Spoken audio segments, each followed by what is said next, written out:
Hello mga kabakard, magandang araw sa inyo lahat. Welcome back po sa aking YouTube channel.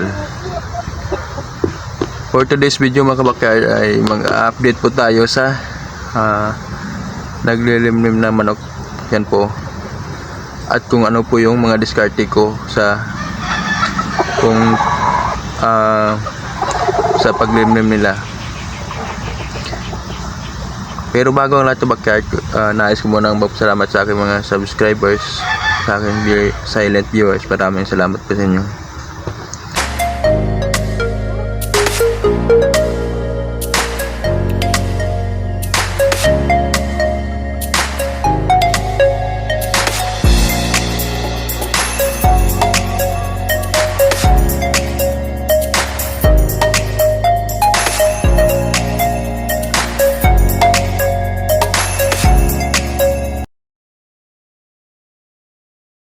Ito pala kabakard yung high action na breed natin na mga high action nuts over yung product po natin ito is pumpkin sweeter. Kaya ang magiging labas po nito kabakard ay pumpkin sweeter over high action na sisiw.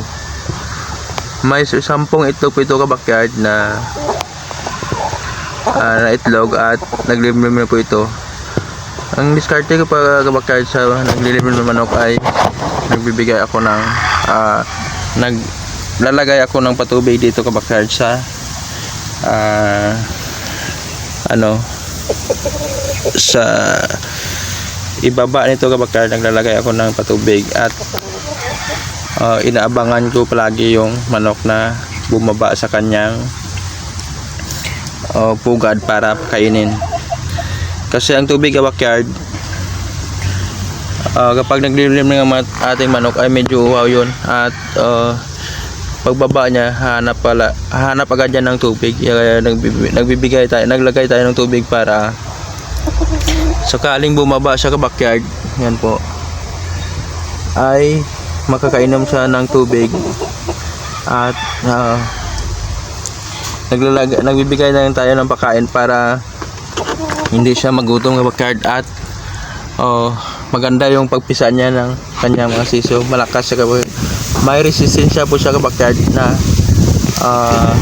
malakas. At maganda ang pagpisa niyo ng kanyang mga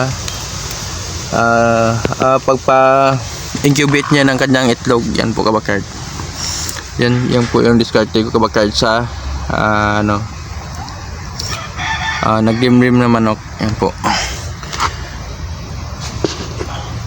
Ito kabakard, unang breed po natin to. Unang salang natin ng inahin ito kabakard. Makita nyo kahit naglilim ng kabakard ay pula yung mukha niya. Yan, medyo madilim. Yan po siya dito. Yan. Ang ginamit natin broodjack dito kabakard ay pumpkin sweeter. Tingnan kabakard dito. Yan. Yan. Ito yung ginamit natin mga broodjack kabakard, yung pumpkin sweeter na stags. Yan po. Yan. Nag-aabang tayo dito ng labas kabakard ng sisiw niya. Yung itlog pala nito kabakard ay malalaki. Kung makita nyo sa screen, malalaki ang itlog niya kasi tama yung pag-priming natin kabakard. 2 weeks, 1 month yung priming natin dito. Yung bago natin sinama yung inahin at saka broodjack ay nag-priming tayo.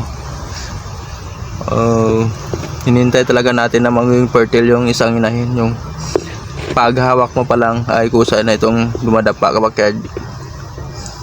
Yan po. Yan, kaya ang itlog nito kabakard ay malalaki. At maganda rin ito kabakard dahil itong inahin natin ay 3 years old na. Kaya maganda yung mga binibigay niyang itlog. Yan. Second day po ito na limlim niya kabakard. Yan, second day po siya. Kasi kahapon naglimlim February 9. umakyat na po ito sa kanyang pitlugan. Yan. Ginagawa din natin kabakard dito sa pagbreeding. Nihuli lang natin ito pag bawat itlog niya nihuli natin, tapos pinapasampan doon sa broodcock po natin, tapos pinapakawalan para makakain siya ng damo at mga protein din kabakard na makukuha sa lupa. Nagbibigay rin tayo dito kabakard ng weekly B-complex, yung nagtuturok tayo ng 2.5 sa kanya at 2.5 din sa broodcock natin para ma-maintain natin yung kanda ng katawan ng ating manok, at maganda rin yung bibigay niya na sisiw, malulusog yung sisiw. So ako kabakard na malulusog yung sisiw nito kasi maganda yung priming natin at nagbibigay tayo ng B-complex yan po. Kahit makita nyo kabakard ng limlim na po ay pulang pula pa rin yung mukha niya. Yan siya. Hanggang dito lang kabakard yung aking video. Salamat po sa inyong suporta at panonood. God bless po sa lahat.